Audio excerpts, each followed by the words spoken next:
বাহারপুর সরকারি প্রাথমিক বিদ্যালয় এবং আমাদের পল্লী মঙ্গল সমিতির উদ্যোগে আজকে যে আমাদের পয়লা নববর্ষ পয়লা বৈশাখ উদযাপন অনুষ্ঠানে উপস্থিত যারা আমরা হয়েছি, আমরা খুব আনন্দিত।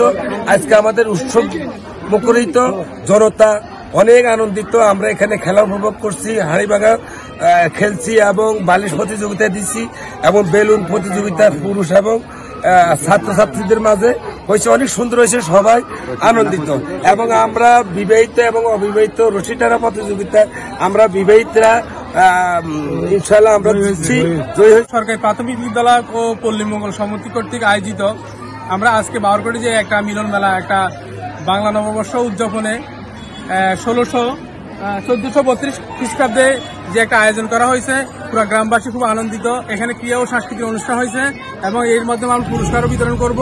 তবে আসলে এইটা আগে এমন ছিল না বিদায়, এখন মোটামুটি আলহামদুলিল্লাহ আমরা আগামী দিনেও এই ধরনের অনুষ্ঠান করব এই ব্যক্ত করে আমাদের গ্রামবাসীকে সবাইকে শুভকামনা করে আপনারা আমাদেরকে সহযোগিতা করবেন এই কামনা করে আমি আমার আলোচনা। বাংলা নববর্ষ উদযাপন বরং লক্ষ্যে বাহারপুর পল্লী মঙ্গল সমিতি কর্তৃক আয়োজিত আজকের এই বর্ণাঢ্য অনুষ্ঠানের সম্মানিত আহ্বায়ক জনাব প্রফেসর গোলাম সরোয়ার ভূঁইয়া, সম্মানিত এলাকাবাসী, প্রিয় শিক্ষার্থীরা, শুধু একটা কথা বলবো, আমরা যদি কাজে ব্যস্ত না থাকি তাহলে আমরা অকাজ করবো, ঠিক কিনা? ঠিক। আমরা যদি কাজ না করি তাহলে কি করবো? অকাজ করবো, ঠিক না?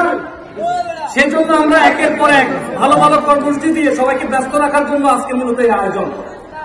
আরেকটা বিষয় পরিষ্কার মেসেজ দিতে চাই, সুতরাং আমরা সুস্থ সংস্কৃতি চর্চার মাধ্যমে বাংলাদেশি মুসলমানদের সংস্কৃতি চর্চার মাধ্যমে নববর্ষ সহ দেশের সকল অনুষ্ঠানে এভাবে উদযাপন করব, দিবস উদযাপন করব।